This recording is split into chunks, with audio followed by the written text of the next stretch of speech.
I'm Jacked here with another video for 3.18 Sentinel League, and if you want to make some money, you're going to want to watch this video. Make sure you watch it to the end too, so you get all the little routes and everything on your Atlas map. You're going to love this, trust me. As of this recording, it's 3.18 Sentinel League. I can't wait to show you. All right, so I want to show you my Atlas tree real quick. This will help you kind of guide how you want to do this league. As I think I can speak for everybody, this league is much more challenging than any other league before this. And that's fine, we can overcome this. I still want to play, I hope you do too. But if not, at least maybe this will help you towards 3.19 in the future. I went through the Atlas tree several times, and my original plan was simple. I was gonna go ahead and spec all into Delirium, which I did, and then try to drop as many cluster jewels as possible, roll them in Harvest, and just see what kind of money I can make. Evidently, that was not possible this league for this build, so I've respec'd, and now we're doing something completely different. Right now, I am fully spec'd into Blight and into Expedition. Both are very casual. I mean, some people would argue that maybe logbooks can get a little hairy and stuff like this, especially if you want to drop sentinels on them. I understand, completely I understand. But for my build, Blight is number one. I love doing Blight, so it's something I do all the time. But I also enjoy Expedition. I can pop them when I'm ready. I can make a ton of money with Tujin. I can roll some good stuff with Rog. All right, jumping into this, we blocked a lot of content as well. This is the number one thing, ready? What you want to do when you first get in here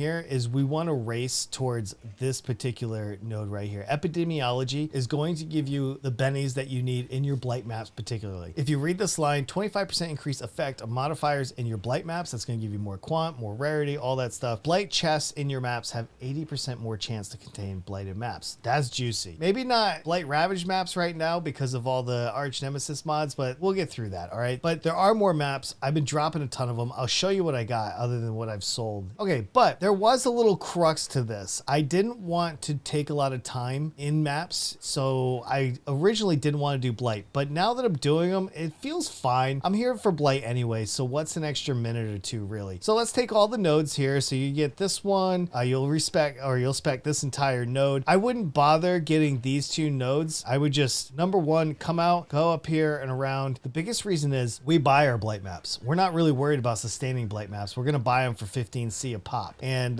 go with that. So huge money makers. I've already dropped 11 raw exalts just from doing Blight maps, and most of those come from Blight maps 1 through 5 until you get enough levels and you feel comfortable getting into 14s and above. You really want to be in 14s and above. That's where you're going to drop the big oils, the big maps, and everything else. So get this first and then fill in the rest of your Blight. I saved the turning off the content part until last just because I didn't know how my points were going to be. And another thing just to point out down here, we don't really need this node if you're running Scarabs. This is for Expedition if you're not running Scarabs. And I'll be honest, sometimes I don't want to run Scarabs or I just don't. So the extra, what, 7%? No, 4%. And then you get a little extra quant in artifacts down here. So skip it if you want to, take it if you want to. That's up to you. The biggest thing is you come up here, we grab this whole Expedition wheel, we slip in here, and we want to run up to this Expedition and then come over here and grab these last two Blight nodes. I don't take this one because it puts it implicit on your map and you may not want that for whatever reason, so I just don't take it. The 3% chance, not a big deal. I'm hoping that at least for each map I'm gonna either get a Blight or an Expedition. If I'm lucky, both, who knows. Okay, after we've accomplished all of the Blight and all of the Expedition, we want to go ahead and start thinking, well, what else can we put on our maps? And I can tell you this, Strongboxes are right at the top of that list. Why not? They're free. You grab this one off the bat, so if you don't want to race for a Blight, grab this one first. Go up the top, it's 4 points, and you grab Twice Tempted, you get an additional Strongbox. It's a freebie, why wouldn't you? And then after we're done with that, since we're up here in this area, get these nodes. These nodes are so juicy, ridiculous, because you don't have to roll your Strongbox. The downside is all the items that drop are corrupted. That's a bummer, but we don't really care about that so much. But this operative Strongbox, you definitely want to get that because, well, those are free Scarabs. Why wouldn't you? All right, and then finally, we want to get this whole node right here. All of them. Just get them all. Why wouldn't you want twice of everything? All right, count me in. I'm down for it. All right, moving on to the last thing. Let's move down here. This is where it gets very subjective if we haven't already been in that territory already. I think shrines are the way to go. Whatever points you have left, I would start blocking content. And down here, the only thing I keep open is expedition. Over here is contracts for, you know, the rogue stuff, for heist. If you like it, keep it. If you don't, whatever. But I figure it's a free little bit of cells, you know, for the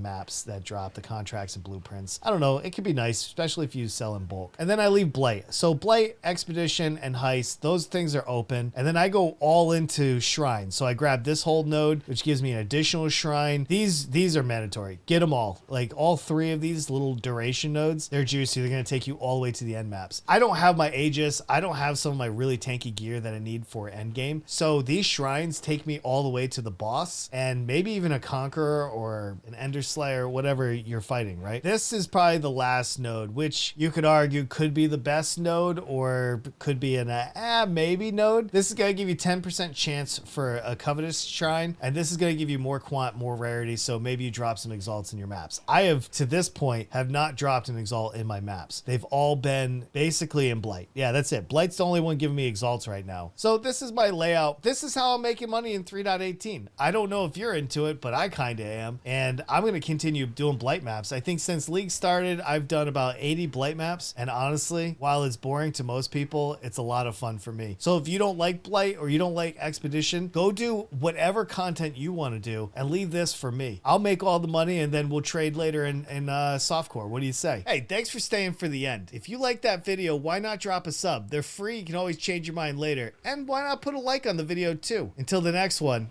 I'll see you soon. Okay. I gotta pee real quick. All right, listen. Go get all right. Yo, all right, listen. My edible just kicked in. I just need people to hear me. This edible, I can feel. Oh my God. Yo, I need to pee so bad. I gotta pee real quick. I gotta pee real quick. Yo, NA is a server. I got room for two. I gotta pee so